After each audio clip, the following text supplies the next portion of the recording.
Bonsoir tout le monde, bonsoir mesdames et messieurs. Voilà, on a un message à faire passer nous.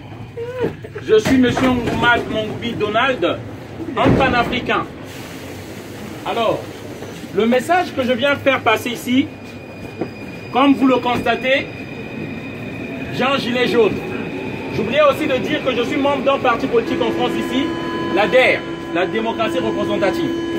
Alors, le message que j'aimerais faire passer ici, c'est par rapport au gilet jaune. C'est bien beau, et je comprends que les Français se plaignent qu'il y a trop de taxes. Je peux encore comprendre les taxes, tout ce qu'on nous met là aujourd'hui, c'est comme si on ne peut pas épargner, on ne peut plus épargner de l'argent. Tout est taxé. Et surtout, je viens intervenir parce que les gilets jaunes se plaignent surtout pour la taxe qu'on a mise sur le carburant. Mais j'aimerais juste faire savoir, c'est bien beau qu'on se plaigne pour le carburant, mais vous devez savoir que la France n'a pas de puits de pétrole. Il n'y a pas de puits de pétrole ici en France. Le carburant que vous avez, pour lequel vous vous plaignez, c'est pour qu'on tue encore des Africains. C'est le Gabon qui fournit le carburant qui est en France. C'est le Congo, Brazzaville, d'où je viens. C'est pour ce carburant-là, en 97, Jacques Chirac a donné des armes à un criminel, un psychopathe qu'on appelle Denis Sassou Nguesso, qui a tué des Congolais pour qu'on maintienne ce prix de carburant-là. En fait, le message que je veux faire passer, je ne suis pas contre le peuple français. Nous aimons la France qui nous a accueillis. J'ai des papiers, je suis réfugié. Mais seulement vous devez savoir, chers amis, la France que vous croyez, c'est pas cette France-là. C'est pourquoi moi j'aimerais vous informer. De Gaulle a instauré un système. Charles de Gaulle, votre héros. Chez nous, c'est un génocidaire, un criminel. Charles de Gaulle, au Cameroun, il a tué plus de 400 000 personnes. Le massacre des Bamileke, pour imposer un président dit-on ami de la France, un dictateur. Amadou Ahidjo. Charles de Gaulle, en 1963, janvier, fait assassiner Sylvanus Olympio, le premier assassinat de la France-Afrique, au Togo. Mitterrand, lorsqu'il arrive, il fait tuer Thomas Sankara au Burkina Faso. Renseignez-vous. On tue en fait tous nos frères patriotes qui aiment nos pays pour nous installer des marionnettes, des dictateurs, des préfets de l'Afrique, de la France en Afrique. Ceux-là qui doivent maintenir les prix des matières premières. En fait, les contrats qu'on a signés depuis les indépendances, ils veulent que ces contrats-là restent les mêmes, alors que la démographie a fait qu'il y a plus de population dans ces pays-là.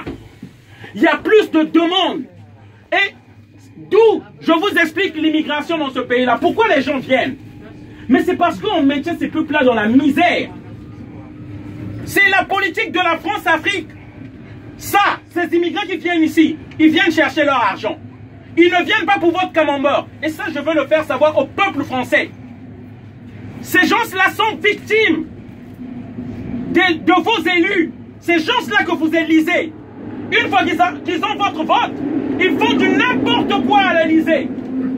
À l'Élysée existe une cellule secrète qu'on appelle la cellule secrète de la France-Afrique. C'est ceux-là qui organisent les assassinats de nos présidents, qui aiment nos pays, qui veulent créer les emplois afin qu'on reste chez nous. Et tous les présidents qui sont passés en France ont tué un ou deux présidents africains. Et je peux commencer. De Gaulle, je vous ai cité. Si je prends les Pompidou, les Valéry Giscard d'Estaing, qui a détruit la Libye, Sarkozy, qui a enlevé Laurent Gbagbo qu'on a déporté à la CPI, Sarkozy et François Hollande. C'est ça qui se passe, que le peuple français ne sait pas. À chaque fois que vous mettez du carburant pour lequel les gilets jaunes sont en train de se plaindre, vous mettez du sang africain dans vos voitures. Lorsque vous prenez le café, en France on ne fabrique pas du café. Le café vient de la Côte d'Ivoire et du Ghana. Et c'est des enfants qu'on voit dans les plantations. Afin que les prix de ces matières premières restent toujours bas. L'uranium, là, le train là fonctionne l'électricité. Il n'y a pas en France. C'est le Niger, l'uranium du Niger. Du Congo. Et lorsque vous voyez le train qui part là, les données qui sont mémorisées là, c'est le coltan, le tantal de la RDC. Et pour ça, on tue. Et on tue en masse. Et c'est ça qu'on veut faire savoir aux gens. Le monde et le luxe que nous vivons, c'est par le prix des milliers de personnes qui crèvent en Afrique. Et ça, je ne voudrais pas vous indexer, vous tenir responsable, mais vous faire savoir que le monde sache. Si moi j'étais en Afrique, je serais tué comme une mouche si j'élevais ma voix. Comment tue mes frères là-bas? Et c'est pourquoi je profite de cette occasion pour vous informer, afin que vous sachiez. On paye de notre sang pour ce luxe que vous vivez là. On paye de notre sang. Et ne l'oubliez pas, à chaque que vous revendiquez ces prix-là, ces taxes-là qui augmentent, d'une autre manière, vous demandez encore qu'on tue les Africains, afin que vous ayez toujours les matières premières à bas prix. Voilà la réalité. Merci. Je vous souhaite une bonne soirée à tous. Désolé d'avoir crié. Merci. Voilà.